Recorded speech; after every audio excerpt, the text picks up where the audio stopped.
Hello बच्चों, welcome to Sagyan Academy. Today we will discuss our lecture number 3, chapter crop production and management.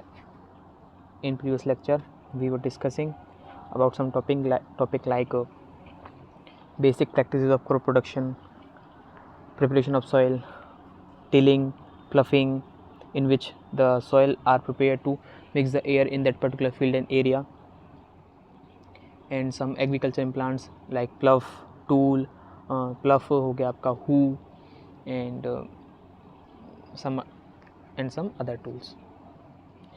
Today we will discuss the topic sowing. Now let's start. What is sowing?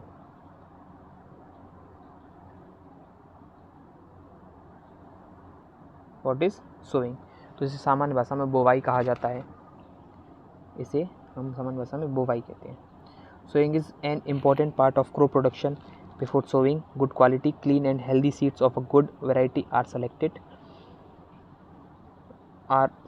Farmers prefer to use seeds which give high yield.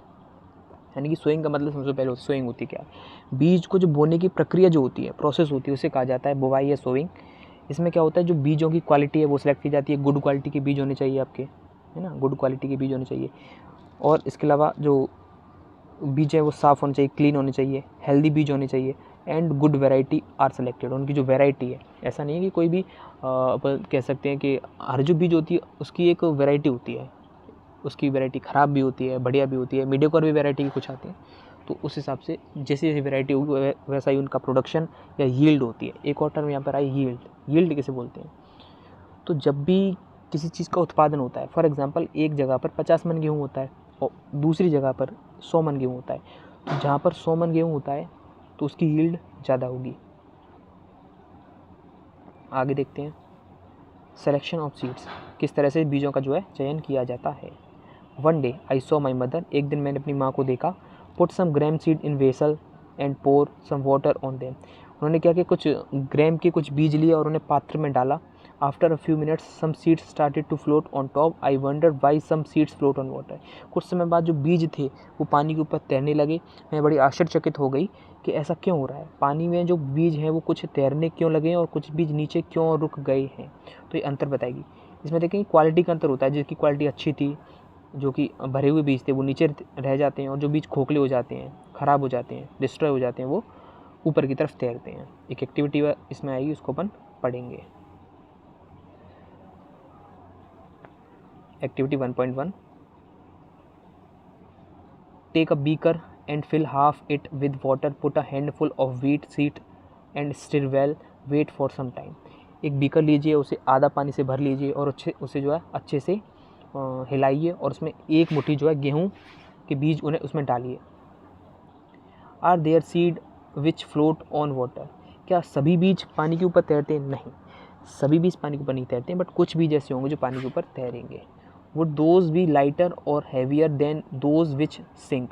उसमें से कौन से बीज हैं जो हल्के हैं और कौन से जो हैं वो भारी हैं, जो कि सिंक बोलते हैं, तली पर जा कर के बैठते हैं. Why would they be lighter. वे हल्के क्यों हैं? Damage seed become hollow. हल्की इसलिए होती हैं क्योंकि जो सीड डैमेज हो जाते हैं वो अंदर से खोखले हो जाते हैं. एंड आर दस लाइटर, इसीलिए वो हल्के हो जाते हैं. Therefore they float on water. इस यही कारण है कि वे पानी पर तैरते हैं. This is a good method for separating good healthy seed from the damaged ones. यह एक अच्छा मेथड है उन सीड से जो ख़राब हो चुके हैं उनसे अच्छे बीजों को पृथक करने के लिए. यह एक बहुत ही शानदार मेथड है. बिफोर सोविंग, यानी कि बीजों को बोने से पहले. Before sowing one of the important task is to know about the tools used for the sowing seeds. बीजों को बोने से पहले सबसे इंपॉर्टेंट टास्क ये हो जाता है कि सबसे इंपॉर्टेंट टास्क यह जानना हो जाता है कि कैसे बीजों को अपन बोएं, कौन कौन से टूल्स इसमें यूज़ होते हैं. तो इसमें अपन दो टूल्स पढ़ेंगे. एक होते हैं आपके ट्रेडिशनल टूल और एक जो है वर्तमान में यूज़ होते हैं वो. तो ट्रेडिशनल सबसे पहले अपन पढ़ेंगे ट्रेडिशनल टूल जो पुराने ज़माने में यूज़ होते थे. The tool used traditionally for sowing seed is shaped like a funnel. पुराने समय से एक प्रक्रिया चली आ रही है. एक फनल जैसी, एक कीप जैसी संरचना होती है. घरों में जो तेल का जो डब्बा होता है ना, तो उसमें तेल डालने के लिए एक कीप होती है, तो उस तरह की संरचना होती है. The seed are filled into the funnel. बीजों को उस फनल के अंदर, उस कीप के अंदर डाला जाता है. पास्ड डाउन थ्रू 2 और 3 पाइप्स हैविंग शार्प एंड्स, और उसमें जो है उसमें से जो 2 से लेकर के 3 पाइप उसमें से जुड़े रहते हैं. These ends pierce into the soil and place seeds there. यहाँ पर जो बीजों को खेतों में डाल दिया जाता है. इस तरह से कुछ ये देखो ये फनल जैसी स्ट्रक्चर दे रखी है, और इस तरह से जो एक किसान जो बीजों को डाल रहा है और ये इस तरह से खेतों में डिस्ट्रीब्यूट कर दिए जाते हैं.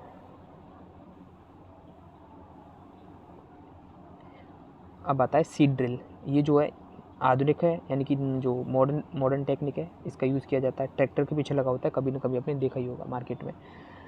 Now a days the seed drill is used for sowing with the help of tractors. वर्तमान के समय में सीड ड्रिल का यूज़ किया जाता है ट्रैक्टर की मदद से बीजों को बोने के लिए. This shows the seeds uniformly eight equal distance and depth. यह जो होता है बीजों को समान दूरी पर और एक प्रॉपर गहराई पर जाकर के बीजों को बोता है. क्योंकि कहीं ना कहीं आधुनिक है, मॉडर्न है, तो टेक्निकली ज़्यादा बेनिफिशियल होगा. किससे? जो हमारा ट्रेडिशनल मेथड आ रहा है उससे कहीं ना कहीं ज़्यादा बेनिफिशियल होगा. It ensures that seed get covered by the soil after sowing. ऐसा निश्चित करता है कि जब सीड बो दिए जाते हैं तो उन्हें मिट्टी के द्वारा अपने आप ढक जाते हैं मिट्टी के अंदर, क्योंकि अपने आप उनकी मिट्टी जो उनके ऊपर आ जाती है. This protect seed from being eaten by birds. यही कारण है कि पक्षी जो हैं बीजों को नहीं खा पाते, उनसे बचाव हो जाता है. Sowing by using a seed drill saves time and labour. और इसके कारण समय भी बचता है और काफ़ी मजदूरी भी बचती है. जो मजदूर लगते हैं, लेबर लगता है, टाइम लगता है, समय, उन सब की बचत होती है. There is a nursery near my school. I found that a little plants were kept in bags. Why are they kept like this?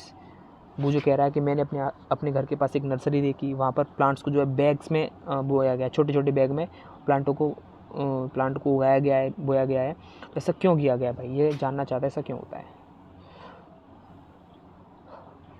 Seed of few plants such as paddy are first grown in nursery.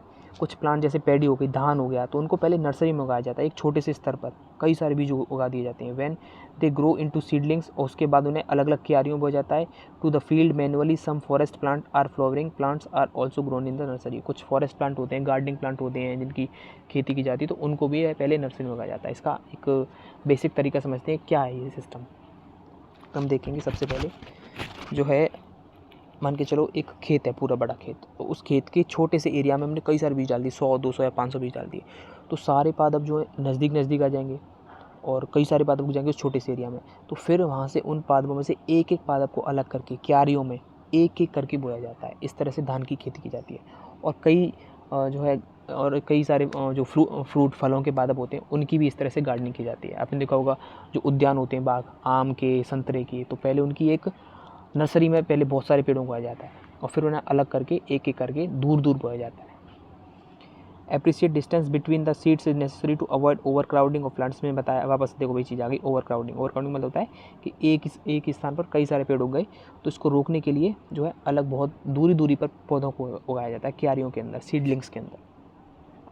This allows plants to get sufficient sunlight, nutrients and water from the soil. यह allow करता है, क्या allow करता है? Sufficient sunlight, यानी कि proper रूप से आपको जो है आवश्यक रूप से सनलाइट मिलनी चाहिए, सूरज की रोशनी. न्यूट्रिएंट्स यानी कि पोषक तत्व, पानी जो है प्रॉपर रूप से मिट्टी में होने चाहिए. At times a few plants may have to be removed to prevent overcrowding. और यही कारण है कि उस समय कुछ पौधों को निकाल करके बाहर रख दिया जाता है, यानी कि वहाँ से जिसके कारण ओवर क्राउडिंग ना हो सके.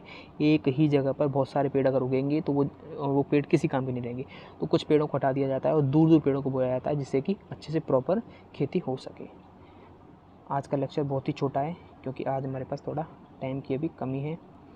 बाकी इस लेक्चर को अधिक से अधिक बच्चों को शेयर भी करें भाई, जिससे इंटरेस्ट अपना बना रहे. और अगला लेक्चर कल कवर करेंगे. Okay, thank you.